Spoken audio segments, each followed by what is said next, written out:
पहले ही मैच में वो हुआ जिसकी कल्पना शायद किसी ने नहीं की थी। नवी मुंबई का डीवाई पाटिल स्टेडियम गवाह बना एक ऐसे ऐतिहासिक मुकाबले का जहां मैदान पर उतरते ही एक नई सनसनी ने कोहराम मचा दिया। एक तरफ थी डिफेंडिंग चैंपियन मुंबई इंडियंस की धाकड़ बल्लेबाजी और दूसरी तरफ आरसीबी की वो नई रणनीति जिसने पहले ही ओवर से खेल का पासा पलट कर रख दिया। क्या आपने कभी सोचा था कि डेब्यू मैच में ही कोई गेंदबाज दिग्गज बल्लेबाजों के पसीने छुड़ा देगा? इस खिलाड़ी ने अपनी लंबाई और अपनी रफ्तार से ऐसी आग उगली कि मुंबई के सितारों को समझ ही नहीं आ रहा था कि आखिर गेंद को खेले तो खेले कैसे। एक एक रन के लिए ऐसी जद्दोजहद, ऐसा दबाव कि पूरा स्टेडियम सन्न रह गया। आखिर कौन है वो गेंदबाज जिसने आरसीबी की जर्सी पहनते ही मुंबई इंडियंस के खेमे में खलबली मचा दी?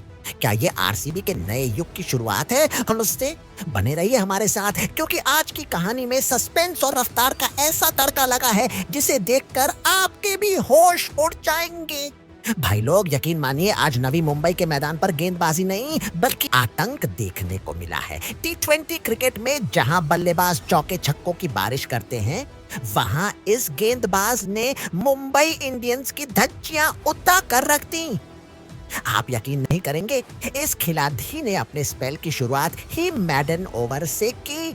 जी हाँ, विमेंस प्रीमियर लीग के सबसे बड़े मंच पर डेब्यू और पहला ही ओवर मैडन। मुंबई के ओपनर्स अमेलिया केयर और जी कमलिनी को तो समझ ही नहीं आ रहा था कि आखिर गेंद किधर से अंदर आ रही है और किधर से बाहर जा रही है। दबाव ऐसा था कि शुरुआती 2 ओवरों में 11 डॉट बॉल, मतलब रन बनाना तो दूर, बल्लेबाज गेंद को छूने के लिए भी तरस रहे थे। और जब बात विकेट की आई तो इस गेंदबाज ने मुंबई की सबसे बड़ी दीवार अमेलिया केयर को अपना शिकार बनाया। केयर जैसी धाकड़ बल्लेबाज 15 गेंदों पर सिर्फ 4 रन बनाकर ऐसी फंसी कि उन्हें पवेलियन का रास्ता देखना पड़ा।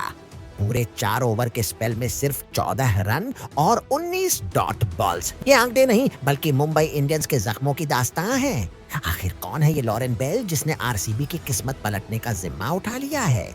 क्या मुंबई इस झटके से उबर पाएगी? तो दोस्तों, जिस सनसनी की हम बात कर रहे थे उसकी सबसे बड़ी की ताकत है उनका 6 फीट 2 इंच का कद।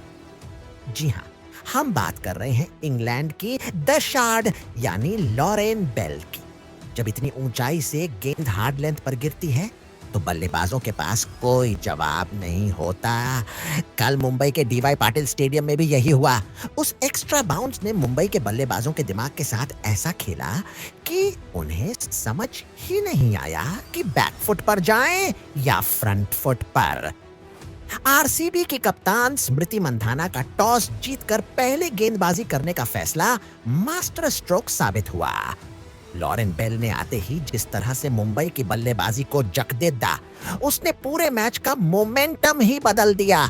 डेब्यू मैच में अक्सर खिलाड़ी नर्वस होते हैं, लेकिन बेल ने इसे अपने करियर का सबसे यादगार मैच बना दिया। मुंबई जैसी मजबूत टीम को शुरुआती ओवरों में घुटने टेकने पर मजबूर कर देना कोई छोटी बात नहीं है। बेल की सटीक लाइन और लेंथ ने मुंबई इंडियंस के बड़े स्कोर के सपने को पावर प्ले में ही चकनाचूर कर दिया। दोस्तों, मैच में ट्विस्ट तो अभी आना बाकी था। जहां लग रहा था कि लॉरेन बेल के कहर के बाद मुंबई इंडियंस ताश के पत्तों की तरह बिखर जाएगी, वहीं डिफेंडिंग चैंपियन ने दिखा दिया कि उन्हें हल्के में लेना भारी पुटी देख सकता है। रात है, एक समय पर मुंबई की हालत इतनी पतली थी कि सिर्फ स्टेडियम में सन्नाटा था और आरसीबी के फैंस जश्न मना रहे थे। लेकिन फिर मैदान पर शुरू हुआ सजीवन सजना और निकोला कैरी का असली तूफान। सजना ने तो जैसे आरसीबी के गेंदबाजों की लाइन लेंथ ही बिगाड़ दी। उन्होंने सिर्फ 25 गेंदों पर 45 रनों की ऐसी आतिशी पारी खेली कि आरसीबी के खेमे में खलबली मच गई। 7 चौके और एक गगनचुंबी छक्का। सजना आज अलग ही मूड में थी।